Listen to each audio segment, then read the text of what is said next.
Okay, so by now I think we've all seen the Instagram bios. You know, the ones that look like this, and like this, and like this, and like this. But what's the story here? Are these people actually making money? Could they possibly teach you how to do the same? Is it possible to learn how to make 6 figures in under 1 year? Today, we're gonna talk about it. What's up, friends? Hi if you're new here, hi if you're not. If you've been around my channel for any amount of time, today's information probably won't be new, but hopefully entertaining nonetheless. Today, we're gonna be discussing the ugly truths of the coaching industry as someone who has invested well over $5,000 in various coaches and courses, and at one point even myself identified as a coach. I would say I have a pretty good understanding of the industry. Between my own experience, the amount of sleuthing that I've done on Reddit, the articles I've read, and the observations I've made watching many of these people online very closely, I would say I've been able to draw some pretty specific and, mind you, quite accurate conclusions in my opinion. If you enjoy this content, be sure to give it a thumbs up, subscribe to my channel if you're not already. Huge shout out to all of my VIP channel members. Thank you so much. Now let's go ahead and jump right into the video.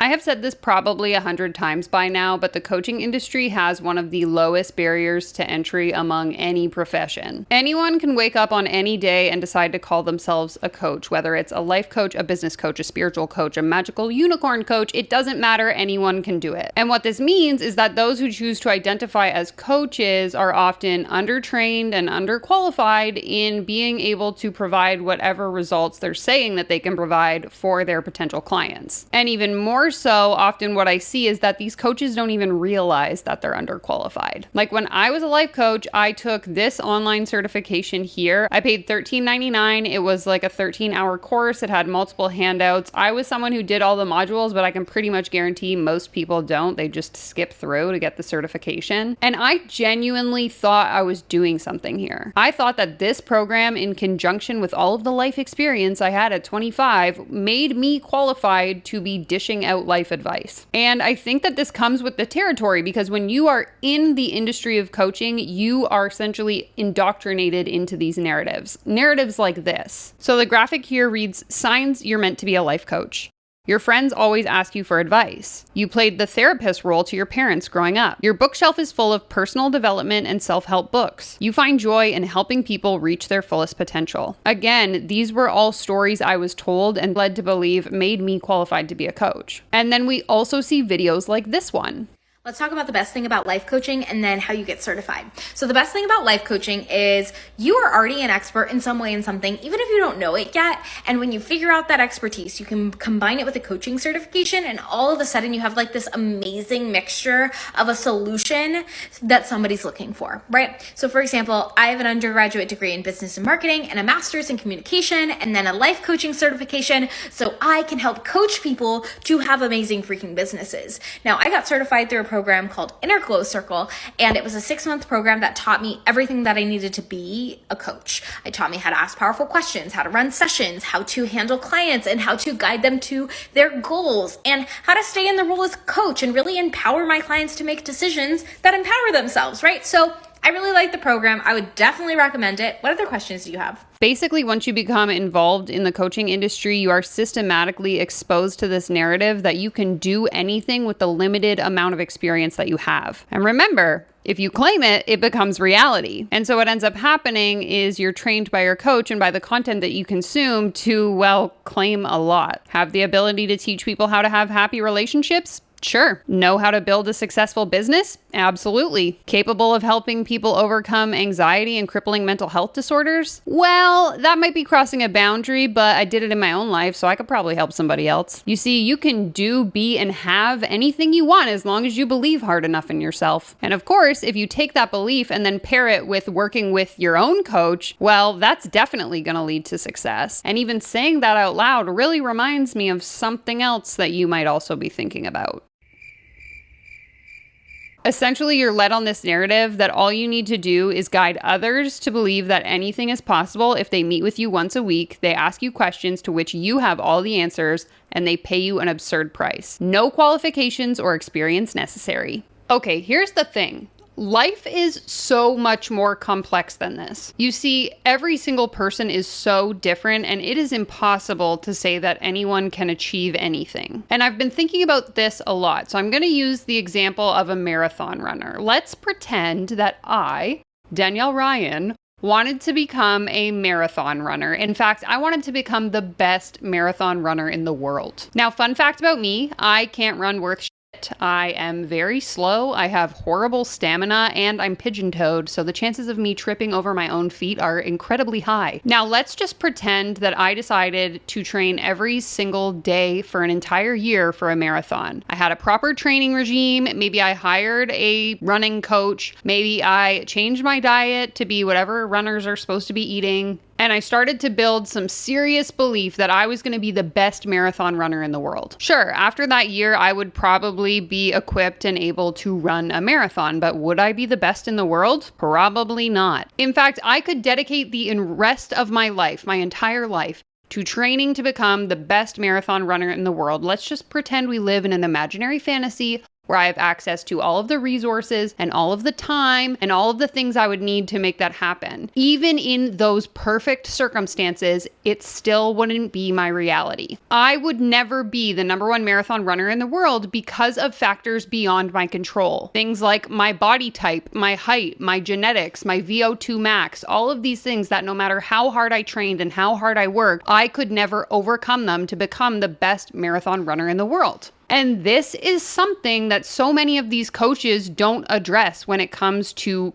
the coaching industry. They don't talk about socioeconomic status. They don't talk about privilege. They don't talk about habits, environment, none of it. All of the things that will either impede or encourage someone's success are never addressed in this industry. What most of these coaches are really bad at is reality checking and understanding whether or not they are actually able to help people achieve the claims that they're making. And people will dwell in the delusion of grandeur for years, all while paying coaches for companionship in this area that they're dwelling in. They tend to fall into this train of thought of, just one more step, just one more breakthrough, just one more insight, and eventually I'm going to get there. And it's like this simplified duality of good and bad where anything is possible if you just believe hard enough in yourself. I've said it before and I will say it again. Behavior and narratives like this are incredibly dangerous. They're incredibly unrealistic. They're incredibly toxic and incredibly harmful to the most vulnerable of people. And I believe that it sets expectations that are simply and sadly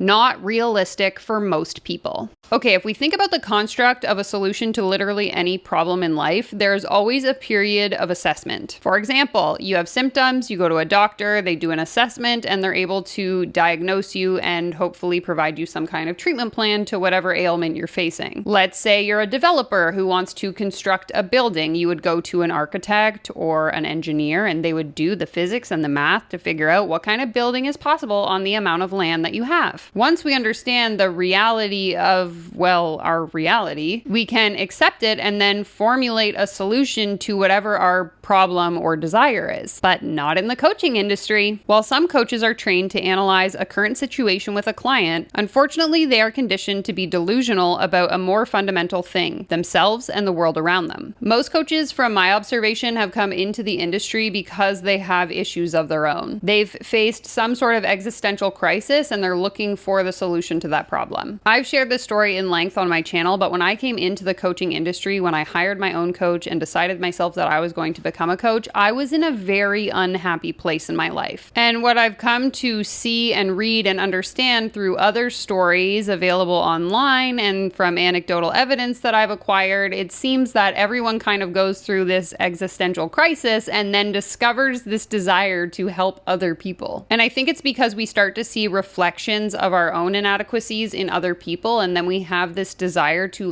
help them fix it. Desiring to impart our wisdom on other people, but not take the advice ourselves. Do as I say, not as I do. And the coaching industry kind of creates this superficial stereotype of what success looks like, and then we're all just taught to replicate what that success is. Essentially superficially fitting the stereotype, and I think that's why it results in so many copy-paste coaches. But the real problem here is that in order to do this, we have to essentially just forget or not address our own problems at hand. So then what happens? These coaches essentially fake it till they make it, and the issue remains out of control. In my opinion, coaches become delusional in the process, not just about solving their own issues, but about becoming something exceptional, superior to the regular people. They believe that they are thought leaders, enlightened beings, and so on. While the reality is that many of these people are riddled with insecurities on the inside, on the outside, they present as overly confident because that's what a successful coach is supposed to look like, right? It is my opinion that in the coaching realm, coaches aren't really working on their problems. They pretend and they put on this mask of success to make it seem like they have all the answers. Now, it's my opinion that that mask is not sustainable, but it does keep the industry pretty well fed, and I would love to hear your thoughts in the comments down below.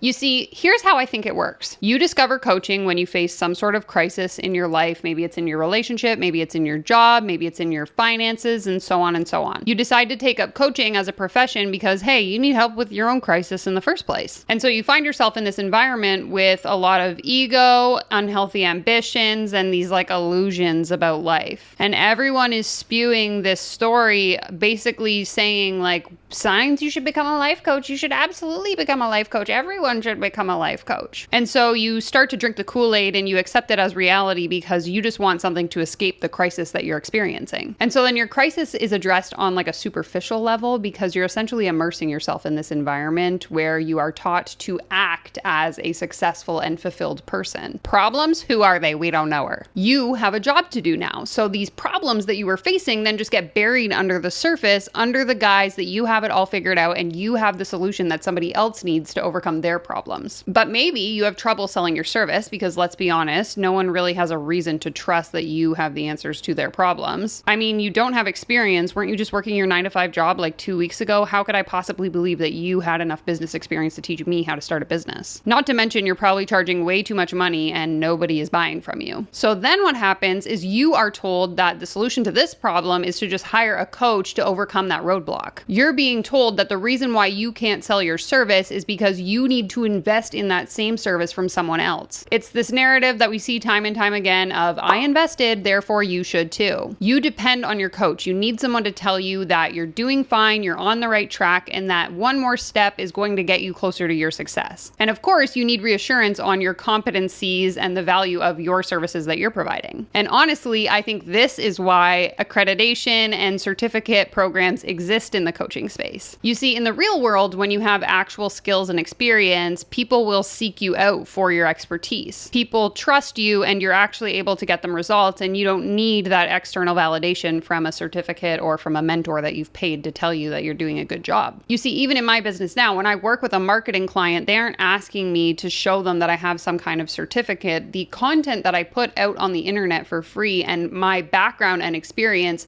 speaks for itself in terms of how I'm going to be able to help them transform their own business. You see, it's my opinion that the coaching industry came up with this accreditation and certificate process in order to make up for the fact that a lot of these people don't have the experience, they don't have the skills, they don't have the knowledge. And it allows them to continue to push this facade that they have those things when they don't. Therefore, once again, monetizing the needs and the desires of these people who are trying to escape their crisis. Coaching accreditation is completely made up by the coaching industry. It's not based on either objective criteria or anything that would ensure effective service. Although there are like official competencies, they don't provide any basis for actually taking a client from point A to point B. However, accreditation or certification gives you this temporary sense of relief, provided that you pay for it. And once you get that level of certification, you will realize that you're okay for a period of time until it's time for you to get the next one. Just like when you hire a mentor, it's good for a period of time until you need to find a new mentor or pay for the next program. And I've actually seen many cases in which coaches will take a training program and then become a mentor coach in that training program, thus perpetuating this coaches coaching coaches to coach coaches model. And they will be taught to sell the training program to other potential coaches. They'll be taught manipulative selling techniques. They'll be encouraged to push the training or their own trainings along to literally anyone who will listen. They get caught up in this cycle of selling and recruiting. Again, feeding into this cycle of revenue that perpetuates this financial pyramid. So I suppose my question to you watching this video is, Where does the cycle end? I'd love to hear your thoughts on this in the comments below. If you enjoyed this video, be sure to give it a thumbs up. Subscribe to my channel if you're not already. I'm taking submissions for scam stories from anyone who has been personally victimized by the coaching industry. The link is in the description below. Take care, comb your hair, and I will leave you with this video right here next. Bye!